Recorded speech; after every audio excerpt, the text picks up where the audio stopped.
Welcome back to Wargaming World and to another game of 1-hour Wargames and to the English Civil War. Now, just before I go into details about the game, I just wanted to say thanks for everybody who's joined the 1-hour Wargames Facebook group. At the point of this video, we've gone past 200 and it's really accelerating. So if you want to join, then there'll be a link in the description, and certainly if you want to join and subscribe to this channel, to the YouTube channel, then I'll say thanks in advance for doing so now. Yes, I've managed to get hold of some new forces, English Civil War forces, and thanks to Mike for them. If you're watching, some really fantastic figures, and really pleased with what I'm able to put onto the tabletop. Now I'm going to play what is the very first of the scenarios from 1-hour Wargames. So I'm going to play a pitched battle. Now I'm going to make one confession, is that the English Civil War is not my area of expertise. I'll certainly read up and enjoy researching the period. But other than knowing a bit about the history, what I'm not familiar with is all the various flags and colours and what have you. So I apologise in advance to English Civil War experts who think, hang on a second, this guy's fighting parliamentarians against parliamentarians, or royalists versus royalists. But I think this is going to certainly be a good game, and importantly is really I'm going to follow the sort of the traditions, as you like, of the 1-hour Wargame, where we've got 6 units, one against the other, and so effectively we're playing blue versus red in the game. Just taking a look at the other side of the table, and what I've got are 6 units. So you'll see we've got pike and shot as well as cavalry there in the on screen, and I've actually got 3 cavalry units for both sides. And we've got 3 infantry units, pike and shot. And although I have got a cannon there on the table, in the particular rule set we don't use a cannon. I know that lots of variations are used with 1-hour Wargames, but I'm going to stick very much to the rule set itself in this game, and do some variations in future ones. So for the first game for the English Civil War, we'll stick with that, scenario 1, and with these 6 units on both sides. Now, as I say, this is the rule set, this is what we're using. The period is Chapter 9, Pike and Shot Wargames rules, and we are playing scenario 1, which is the pitched battle. Okay, so for the purpose of the game, I'm going to say that we're at the northern end here, figures closest to us. This is the red force, the Red Army, and you'll see we've got a red unit there in the centre. At the other end, the Blue Army is here. That is the opposing force, and I'm going to say that this, for the English Civil War, is the Royalist force. We're going to start off by advancing. I think we've also got Prince Rupert here at the back, and his cavalry ready to attack. So, okay, with that, let's get the game started, and it's the Royalists to go first.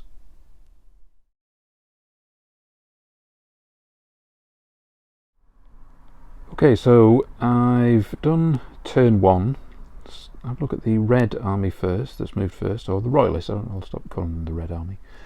Royalists have moved forward with the cavalry on the left hand side, and all of the infantry units have advanced further forward. You can imagine that there was early artillery fire, ineffective or otherwise, and then on the right hand side we can see that the cavalry has remained where it is. Now for the Parliament forces, I've kept the cavalry where they are on the right flank, similar, mirroring really what I did with the Royalists. The 3 infantry units have advanced, and then on the Parliament's left flank they've advanced with the cavalry. The infantry are just outside 12 inches, so they can't fire at each other or at least the Royalists can't fire at the Parliament initially into the next turn, although there could be some activity with the cavalry there on the left hand side. Either way, it's the end of the first turn and over to turn 2.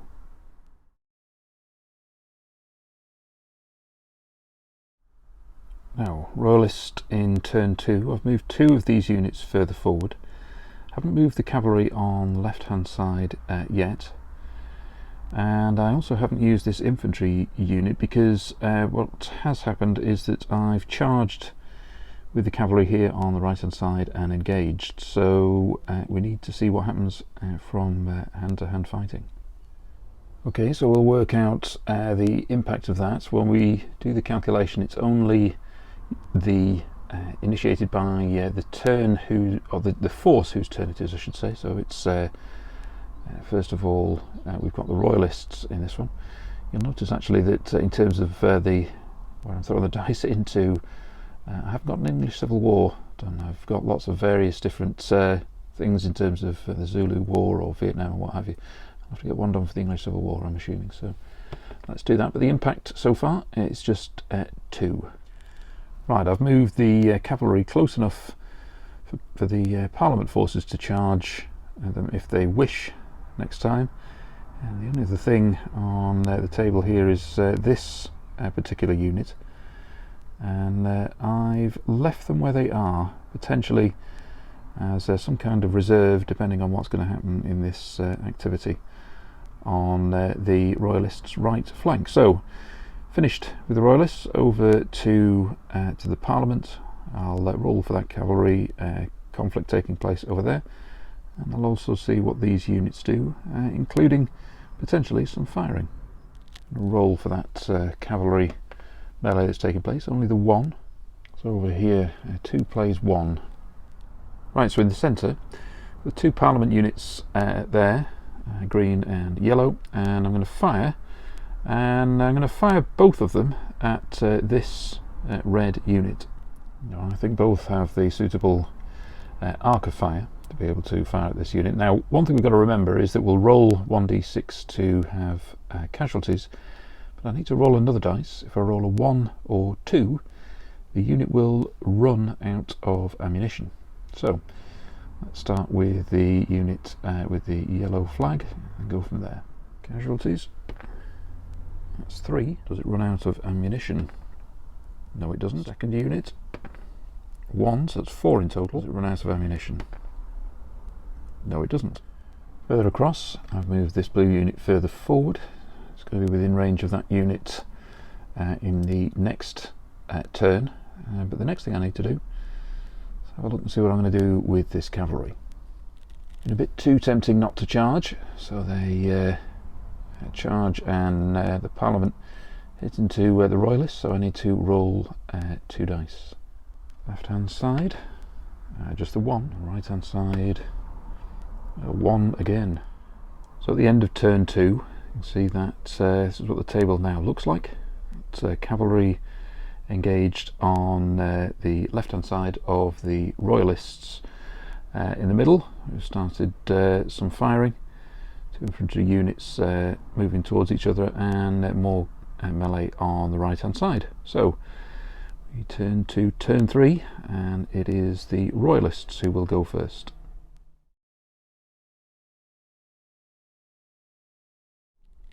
Well, let's start here in terms of the cavalry. First roll is a 6, and the second is a 3.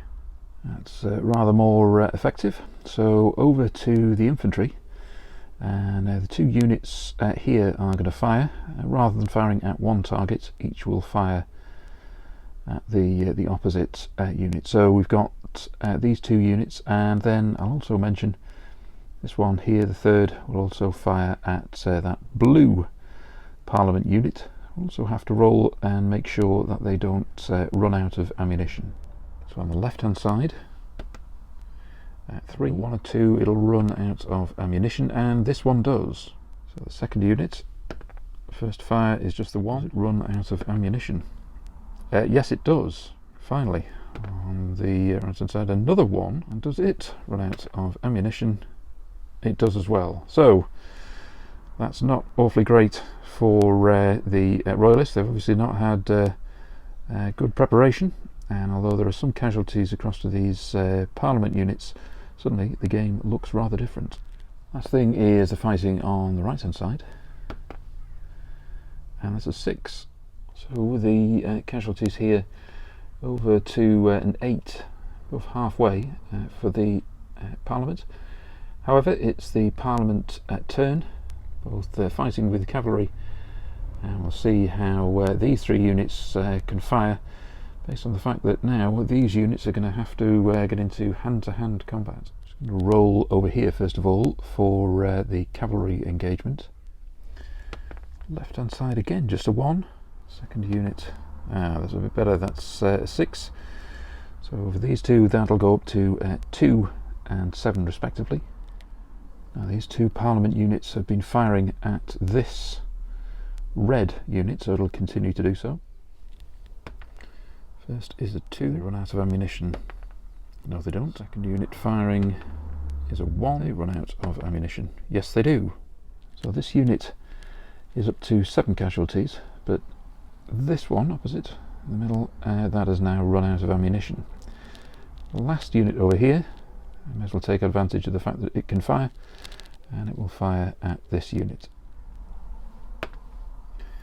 And that's a 5. Retain some ammunition. Yes it does. Last thing we need to do is to work out the casualties over here. The impact is a 3.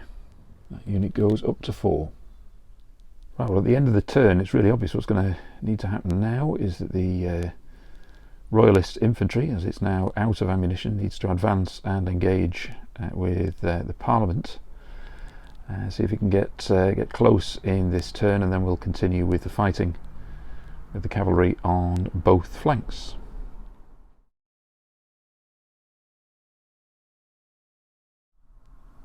So Royalist forces have moved up.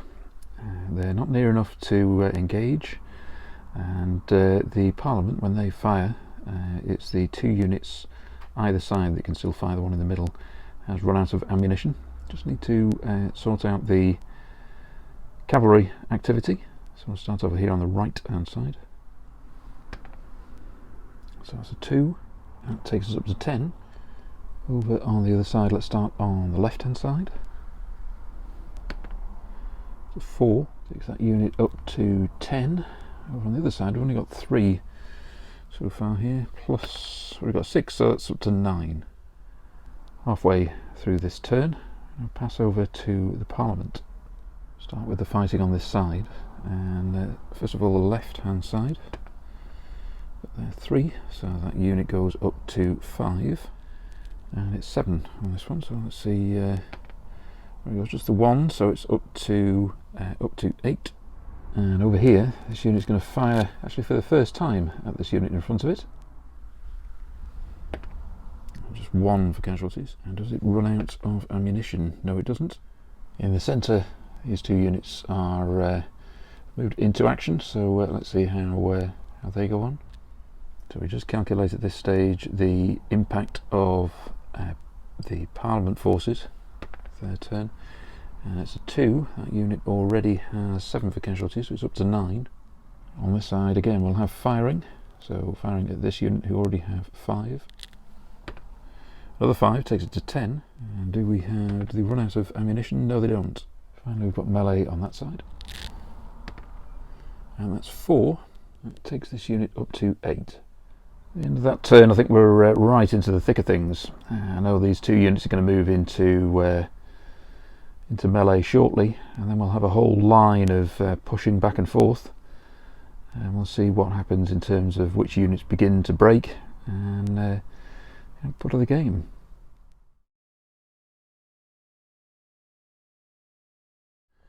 Right, so I've started turn 5. You see these units have moved into combat. As I look at the table across here, I only think about the fact that this is, you know, wargaming exactly as how it was when I really started playing Wargames.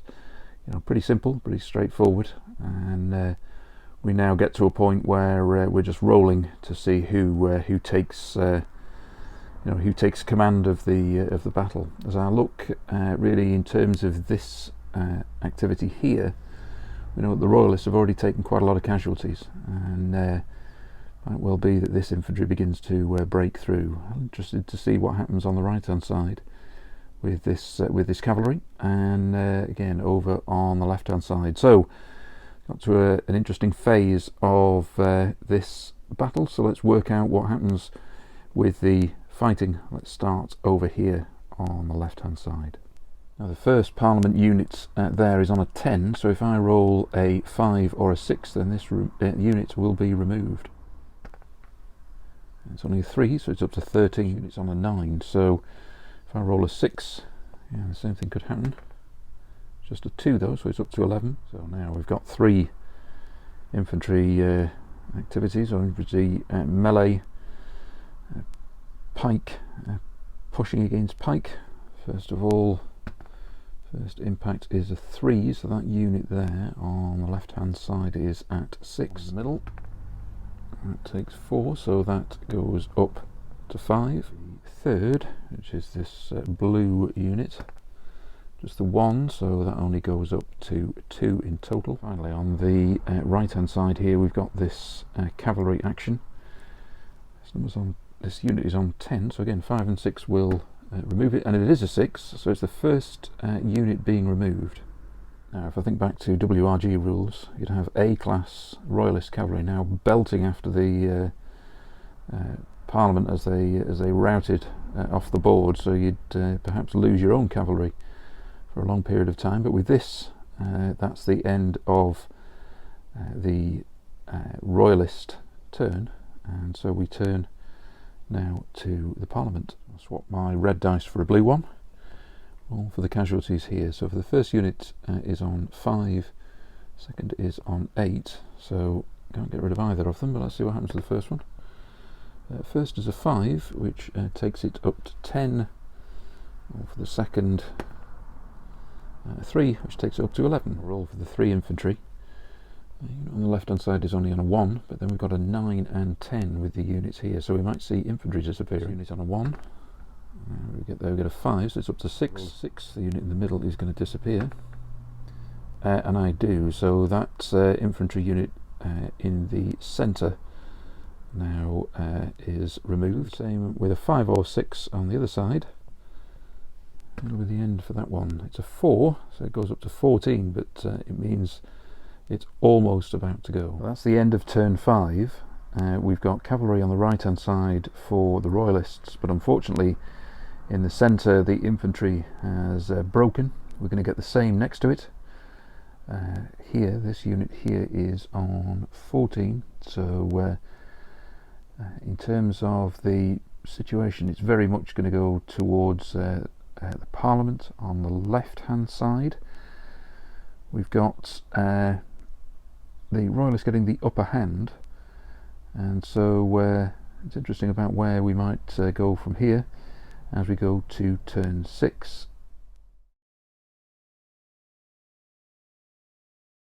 The start of the turn, we're in an interesting spot really, because it looks like the Royalists might break the Parliament cavalry, whereas the infantry is going to be the other way around really. So I'm not quite sure how we're going to go with this game, but anyway, let's start off on the left hand side with these 2 units. On the left hand side, or the furthest away from us, it's anything but a 1, and then the Parliament unit will break. So anything but a 1, we've got a 2, and so it does. I'll move that one out of the way in a moment. So this one is 11, so 4, 5 and 6, 50% chance that this unit goes too. Just a 1 though, so that stays at 12. Here we just roll. Neither of the units can move, or sorry, can be removed. That's a 2, so I think that unit at the back there now is up to 8. And here is really a final throw of the dice for this unit. Flick swap casualties, just the 1. That unit is at 3. It's a tricky decision for this cavalry. I could move into the side of the infantry. I would get double for the effect, in terms of fighting in the side. However, you get half effect when you're fighting cavalry against infantry. I also know that this unit here, one that it's fighting, is also going to get knocked out. So I think it's more likely that within a couple of turns I'll have lost the cavalry.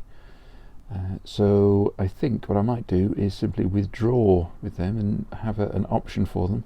And certainly by moving away, I'll get out of musket fire.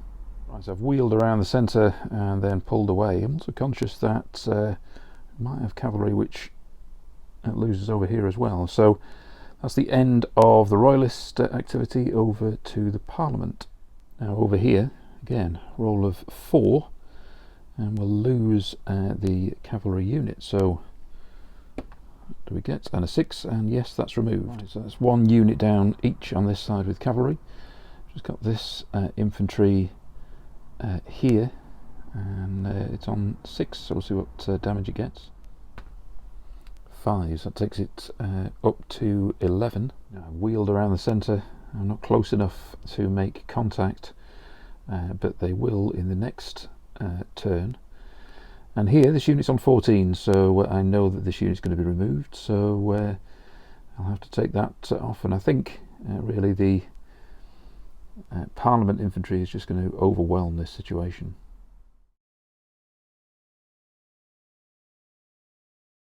Right, at the start of this turn I am going to call it a Parliament victory. In terms of this cavalry here, we've got 10 versus 12, so I could go into contact. There's no guarantee of winning. It's 50-50, and then the possibility of losing the cavalry completely. Over here we've got 2 units, and this unit's on 11, so inevitably it's going to have at least 1 from the unit it's fighting. It can't knock it out because that's got 8, and this one will go into its side and will make double an impact. So therefore there's going to be a minimum of 3 and probably 4 or more, and therefore this unit will get knocked out here.